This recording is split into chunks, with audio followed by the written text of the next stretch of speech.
One of our truly socialites, Maria, has a saying she likes to use whenever describing what sorts of images look beautiful on social. Aesthetic as Maria should know. She's an artist and quite good at the whole Instagram thing. She has what some would say is a good eye for framing, but I prefer aesthetic as Today, I'm going to talk a little bit about what this means and whether or not being aesthetic as matters in the context of being truly social. My name is Tara, and this is Truly Social.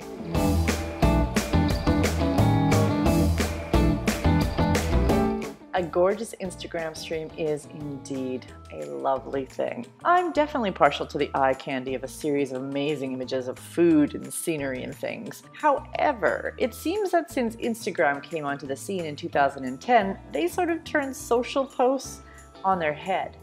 You've created a whole new world. Let me explain what I mean. Way back in the day, circa 2004, there was a photo sharing site called Flickr that took the world by storm. It was the first photo hosting site that prioritized public sharing of your images. No longer were photo albums just something used to capture memories and look back on fondly with close friends and family. They were now public performances as well. They're all looking at you. Early manifestations of public performances included a mixture of scenesters tagging up their images of events and gatherings, photographers posting their work publicly to grow their reputation, travelers uploading entire albums of their experiences, and others who were more than comfortable putting their lives on display. You could tell a lot about people through their Flickr feeds: what they ate, who they're hanging with, what they wear, what they value, what's in their bags.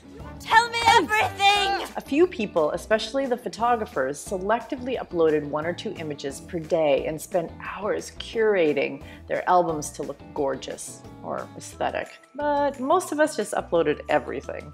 This was the social web in a nutshell. It was all about telling a story, the whole story. The good, the bad, and the ugly. Concurrently, drunk tweeting at the advent of Twitter in 2006 was also a thing. Regrettable rants full of typos and grammatical errors filled our timelines, and we wouldn't dare delete them. We wanted to display our warts proudly. People call these things imperfections, but they're not. Oh, that's the good stuff. I think Instagram was a step towards changing all of this, and well, it's had many consequences. There are always consequences. Filters made even the worst eye for framing seem artistic. That blurry photo of my dog could look like less of a mistake and more of an artistic statement. It's very avant-garde. Those filters gave everyone a taste for what life could look like if they just took a little more time and care to post better photos. Everybody's lives just became prettier. Instead of telling a story of our real lives, we could edit them just a bit to take out that regrettable stuff. I've made a huge mistake. Unlike Flickr, where people would upload like all 36 photos they took at an event, Instagram forced users to pick the very best one. We're here because you're looking for the best of the best of the best. If you uploaded more, you would be penalized by unfollows for clogging up the feed. This also meant that only the happiest, prettiest, most aesthetic shot would be posted. With so many pretty pictures, people who were particularly good at crafting a gorgeous stream were being rewarded by gaining fans. Hence, the Instagram influencer was born, bringing with it more pressure than ever to post the perfect image of the perfect person in the perfect life. With so many followers watching from a distance, aesthetics mattered more than ever. Now that you've won them, you better not lose them. I don't want to lose you. Losing followers meant, well, you were doing something wrong.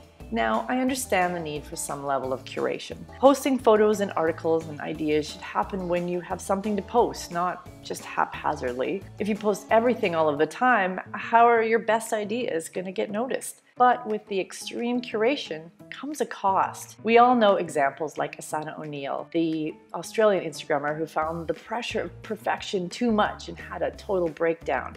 I don't even know what is real and what is not because I've let myself be defined by something that is so not real. We've seen studies on the dangers of over-curation leading to depression as everyone is comparing their behind the scenes to someone else's highlight reel. Even poor Bow Wow, the rapper, gave in to the pressure recently by fabricating a perfect life on social and then got trolled heavily for it. Turn around in the dungeon! And we live in a culture of huge contradictions on what is good and what is perfection. Instagram models with millions of likes and perfectly curated social posts of their perfect butts on one side, and then on the other side a discussion to bring in more representation for plus size and accepting our cellulite. It's enough to drive you crazy. I'm really glad that I'm middle-aged now. I can't imagine growing up with this pressure. The pressure is ungodly. I don't think any of this is particularly truly social. I feel that there has been a forking of what it meant to be social, and the stream that is highly curated and aesthetic as gets lots of airplay and attention, as well as tons of interaction and fans. But statistically, I've actually seen behind the scenes on how the true engagement rate of these huge audiences is terribly low, while smaller, more niche audiences that focus on being passionate about something real have really high true engagement. They may not be aesthetic, but they do have real connections and share real passions. Truly social includes the good, bad, and the ugly. It's about real experiences that really truly connect. I'm not saying to stop posting beautiful images, but you should also be posting the raw, unbeautiful, but meaningful stuff too. This is who I am. My name is Tara, and this has been Truly Social.